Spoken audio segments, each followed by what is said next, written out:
Un peu de soleil dans notre studio. Léon Amar, il nous vient de Marseille. Il est en Israël depuis 1 an et demi. Il a tout fait. Il adore les sunlight des médias, mais aussi, on va dire, le vrai soleil de Marseille et de la côte. Voilà, il a trouvé son bonheur à Jérusalem. Restez avec nous, c'est parti. Ils ont relevé le défi de l'Alia. Alia Story, c'est vous, c'est nous. Léon Amar, bonjour. Bonjour. Bienvenue en Israël et bienvenue chez nous. On est ravis de vous accueillir. C'est un grand bonheur aussi pour moi. Voilà, alors je dois vous dire qu'avant votre arrivée, votre vidéo du dîner presque parfait, où vous avez vraiment montré tous vos talents en tant que pizzaiolo, Ouais. eh bien, elle est passée chez nous. On s'est dit, waouh, on va peut-être manger de la pizza quand il sera là. Bon, apparemment non, mais peut-être pour une prochaine fois. Bien sûr, avec plaisir, avec un énorme plaisir. Alors, qu'est-ce qui vous a amené, vous qui aimez tant Marseille, qui aimez tant le sud de la France, qui aimez la Corse aussi, vous avez beaucoup travaillé, qu'est-ce qui a fait que vous êtes arrivé en Israël ? C'est dur de quitter Marseille. Hein. Exactement, c'est vrai que je disais toujours que Marseille est une ville extraordinaire d'émotions, d'amour, de soleil. Il y a un partage, et je dis toujours, pour m'amuser, je disais dans le monde, il y a 2 sortes de gens. Alors les gens, c'est quoi ? Il y a les Marseillais et ceux qui rêvent de l'être. Donc c'était de l'humour, mais en fait c'est vrai qu'il y a eu le football, bien entendu. Vous savez qu'on a cette équipe, et moi qui ai été footballeur, on est venu du Maroc en 55, donc j'avais 6 mois, j'étais un tout petit bébé, et j'ai grandi dans cette ville extraordinaire. Vous êtes arrivé directement du Maroc à Marseille. Exactement. Vous l'avez fait vôtre, hein, cette ville. C'est-à-dire mes parents, c'était, je crois que 55, ça commençait les échauffourées au Maroc. Enfin voilà, on est venu au Maroc. Et doucement, on est venu à Marseille, du Maroc. Et là, j'ai grandi, mon enfance, Marseille, pour moi, ça reste quand même une empreinte indélébile. On l'entend quand vous parlez, déjà. Et si vous voulez, on disait même que les films de Marcel Pagnol, quelque part, il y avait une forme de Torah. Pourquoi ? Parce qu'il y a de l'amour et de l'émotion qui passent. Alors, je vais vous dire que quand on me dit, ton accent, je ne me l'aperçois pas, mais des fois, j'appuie un peu. Des fois, je veux aussi volontairement parce que c'est votre identité, ça fait partie. Voilà, mon identité, et c'est pour ça que j'ai gardé Léon. Léon, pour moi, c'est Marseille, ça va être tous mes projets. Mais en même temps, à Jérusalem, quand on me dit ton prénom, je dis que c'est quand même Yehuda. Yehuda, c'est mon prénom, c'est ce qui a fait ma teshuva, qui m'a fait comprendre que... On va raconter tout ça. Donc, vous êtes... d'abord, ce que vous faisiez, tout simplement, à Marseille, avant de faire teshuva, ou peut-être même en même temps, les marchés de Provence. Voilà, vous étiez sur les marchés, vous vendiez. Qu'est-ce que vous vendiez ? Alors, d'abord, j'ai commencé, on va dire, le gros de ma vente, pendant plus de 20 ans, ça a été des articles pour bébés. Pour enfants, et une marque que vous avez peut-être connue, Babygros. Et j'allais, vous savez où, et j'ai appris qu'il y a justement Rachid qui est enterré là-bas, j'allais à Troyes. Donc de Marseille, on allait à Troyes faire le ravitaillement, et on vendait des articles extraordinaires dans une qualité exceptionnelle, et on était les seuls dans la région de Marseille à vendre des articles Babygros. J'avais la chance d'avoir une famille qui travaillait à Babygros, et on a pu avoir une entrée. Et donc voilà. Vous avez fait, alors vous alliez, vous étiez habitué d'Antibes, Saint-Tropez, Cannes, la Corse, exactement, l'Île Rousse, Calvi. Bon bref, vous avez fait beaucoup de choses. Tout à fait. Et puis un beau jour, il y a 5 ans, par un hasard, comme il peut y en avoir dans la vie, vous êtes parti à Ouman. Ouais, dans une synagogue à Marseille, il y a un ami, Aaron, qui a été un garçon fantastique par un discours qui m'a ému. J'ai parlé avec lui, j'ai dit, j'ai beaucoup apprécié ton cours que tu nous as donné, avec beaucoup d'émotion. On est resté en contact, et un beau jour, mais je m'occupe des voyages à Ouman. Moi. Je lui ai dit, prends le billet, j'arrive. Sans connaître rien, on me parlait, Rabbi Nachman. Bon, je vous avoue quand j'ai mis les pieds à Ouman, alors là, ça a bouleversé ma vie, en fait. Entière, complètement. Vous avez ressenti une émotion. Des révélations qu'on peut pas expliquer, des trucs très puissants, très forts, verser toutes les larmes de son corps quand on met les mains sur le kéver. Qu'est-ce que c'est ce des doutes ? Je savais pas ce que ça veut dire parler avec Hachem. Des trucs extraordinaires, mais des révélations, tu te retournes, il se passe ça, des trucs incroyables. Et quand j'étais enfin dans l'endroit où nous étions, on était 200 personnes. J'ai eu comme une grande révélation, et je leur ai dit, quand je vais arriver à Marseille, on va me dire comment c'était Ouman, je vais dire, je peux pas expliquer, il faut être sur place. Alors je vais vous dire 2 petits mots. Et ça, ils ont tous adoré, et c'est pas moi, ça vient d'en haut. Je leur ai dit, Ouman, pour moi, c'est un avant-goût du Mashiach. Donc, parce que c'était très puissant. Et je fais pas de promotion pour Breslev ni quoi que ce soit, non, loin de là. C'est ce que j'ai ressenti vraiment. Pendant ce voyage. Donc, vous avez eu une espèce d'appel et c'est à partir de là où vous êtes dit, exactement. Je pars en Israël. Exactement. Pourquoi? Parce que je savais que ma place était en Israël. Donc, si vous voulez, là, j'ai pris mon identité de juif, vraiment. Moi qui étais loin, je travaillais samedi, Shabbat, je mangeais cachère plus ou moins. Et là, on va dire, ça a complètement bouleversé ma vie. Et c'est surtout, un an avant, je venais de perdre mon frère. Ouais. Et quand j'ai perdu mon frère, qui était très loin de la Torah, ils sont très loin de ma famille, malheureusement, bon, ils reviendront un jour. Peut-être que c'est cette mission que je dois avoir. Quand il a quitté ce monde, il m'a envoyé un dernier message sur téléphone qui m'a bouleversé. Il m'a dit « Je t'aime très fort ».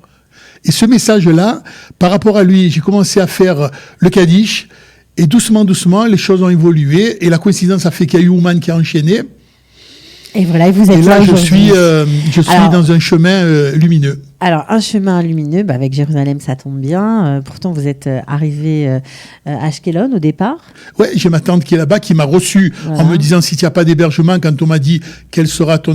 Moi, j'ai dit Ashkelon, j'ai ma tante, je suis chez moi. J'ai une tante extraordinaire, c'est comme maman, donc je suis là-bas, elle me reçoit avec des plats cuisinés. D'ailleurs, j'envisagerai un jour d'ouvrir un restaurant qui s'appellera Les merveilleux plats de Tata Lisette, parce qu'elle cuisine merveilleusement. Ok, alors en attendant, vous avez quitté Ashkelon pour Jérusalem. Pourquoi Jérusalem? Vous êtes fan de cette Parce que pour moi, Jérusalem, c'est l'endroit où il faut être. Pour moi, c'est... Pardon? Qu'est-ce que vous aimez ici dans cette ville? Déjà la spiritualité, le kotel. Pour moi, la présence d'Hachem, elle se trouve à Jérusalem. Il y a des gens, ça écrase cette présence. Il y a des gens qui trouvent que ouais, mais moi c'est l'inverse. Moi ça m'a transcendé, ça m'a permis d'être ce que je suis maintenant. On va dire ça fait 1 an et demi. Je savais pas du tout lire en hébreu. Je lisais, mais là grâce à Dieu, je commence à faire ma Hamida par des rabbinim qui m'ont aidé. Vous n'avez pas fait d'Ulpan? Vous avez fait un Ulpan? Je vous avoue que je l'ai fait, mais au bout de mois j'ai abandonné. Je n'étais pas assez. C'est pas pour moi. Vous avez appris à travers. C'est bien parce que chacun raconte comment. Non, moi l'Ulpan, j'ai quitté l'école, j'ai horreur de l'école. J'ai toujours horreur. C'était une angoisse. Il arrivait Shabbat, le lendemain il y avait l'Ulpan, je tremblais, je dis moi quand on me commence à parler, non. Mais on me dit mais ton éloquence, non, ça vient d'en haut, c'est moi j'ai. Et donc si vous voulez, il y a toujours quelqu'un, au moment où je me retourne, qui parle français pour m'aider. Hachem est avec moi à chaque seconde. Mais vous progressez quand même, puisque vous apprenez J'apprends, mais c'est surtout au niveau Torah. Vous voyez, maintenant, apprendre je me débrouille. À Marseille, vous savez, l'autre fois, je voulais des œufs, et le gars, il savait pas des œufs, je voulais dire. Donc, qu'est-ce que j'ai fait? J'ai fait pop, pop, j'ai fait la poule, il a failli tomber de l'échelle, il m'a donné des œufs. Donc, voilà, je me débrouille. À Marseille, on est habitué. J'espère que vous allez avoir quand même quelques mots de vocabulaire supplémentaires. Ça va être dur de faire la poule ou ouais, mais non, mais grâce à Dieu, doucement, on va y arriver. Mais je ne veux pas m'angoisser, quoi. Pour moi, on laisse faire le temps. Ouais, 1 an et demi, c'est pas encore très très long. Alors, vous avez aussi cherché à découvrir la spiritualité à Jérusalem et rentrer dans des quartiers. Exactement. Connaître vraiment les gens, les choses, comment ça se déroule ici et surtout le monde Breslev. Bravo. En fait, au début, j'allais prier un peu chez les francophones, vous voyez. D'ailleurs, ça m'a permis d'être proche du Rav Citruc, le Rav Yaakov Citruc, avec qui on s'est lié d'amitié, tout ça. Mais j'avais pas l'impression que j'étais...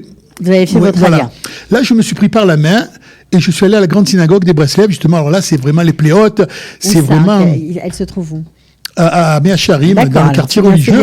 On va dire, j'ai la chance d'habiter vraiment au centre-ville à 10 minutes. Et là, ça m'a permis de rentrer dans le cœur. C'est pas évident, hein, dans le cœur orthodoxe, de voir tous ces enfants prier. Alors, il y avait beaucoup d'émotions. En même temps, je savais pas un mot et j'avais pas de pléote, je m'habillais peu. Bon, mais ils m'ont accepté et il y a eu un échange très, comment pourrais-je dire, avec beaucoup je trouve pas le terme en fait, de respect. Voilà, il y avait beaucoup de respect des deux côtés et beaucoup d'émotions et ça m'a permis de me renforcer. Donc, je vais au mikvé là-bas, maintenant à Sharim. Et parce que moi, le mikvé, pour moi, c'est important aussi, vous voyez. Ok, ouais. Et ça m'a permis aussi, par rapport au Rav Ifra et d'autres enseignants qui enseignent la pensée bonne. Voilà. Qu'est-ce que ça voulait dire Chatzot? Donc, au moment où je vous parle, je me lève le matin, minuit et demi, 1h du matin, et faire tout ce qui est Chatzot, en fait. Il se vaut des doutes, c'est parler avec Hachem. Votre vie a complètement changé.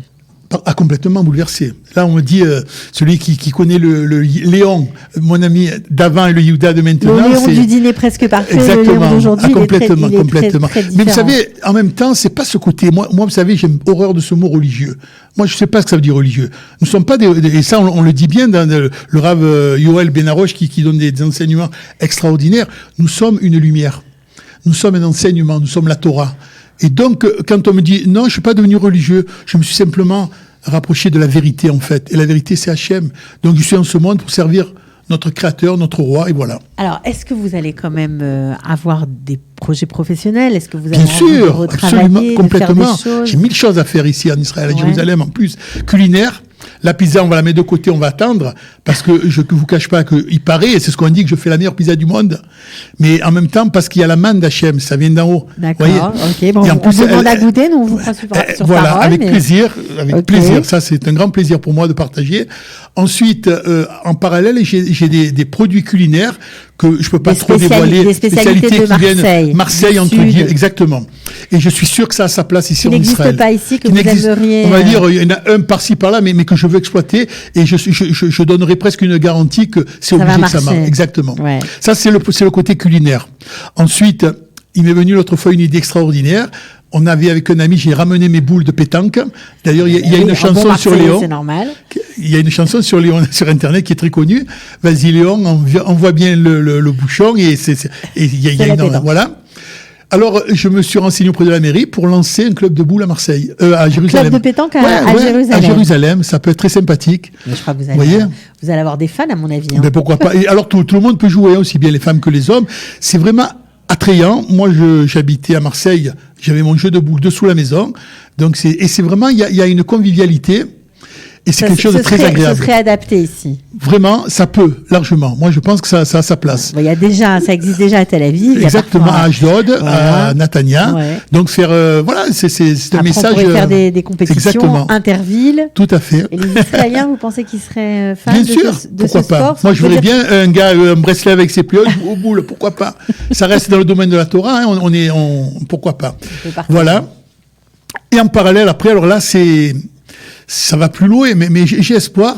Ça peut toucher le cinéma, comme le théâtre, comme beaucoup de trucs en parallèle. Et l'idée, c'était quoi? De faire une pièce de théâtre façon Pagnol, avec cet accent. Mais imaginez l'hébreu avec le phonétique marseillais. Vous vous rendez compte ce que ça a donné? Vous voudriez qu'on parle hébreu avec l'accent marseillais. Exactement, avec l'accent marseillais. Bon, alors tout est possible ici. En tout cas, allez, on était content de voir que pour vous, ça va bien. Que vous êtes trouvé l'endroit où vous avez envie de vivre, de rêver. Vous adorez cette ville de Jérusalem. Tout à fait. Vous y sentiez bien, vous aimiez la diversité de cette ville. Voilà. Exactement. Et vous avez plein de projets en tête que vous réaliserez bien sûr ici. En tout cas, on vous souhaite bonne chance. Je vous remercie beaucoup. Et la bienvenue ici. Voilà, merci bien. À bientôt. À bientôt, merci beaucoup. Ciao. Ils ont relevé le défi de l'Alia. Alia Story, c'est vous, c'est nous.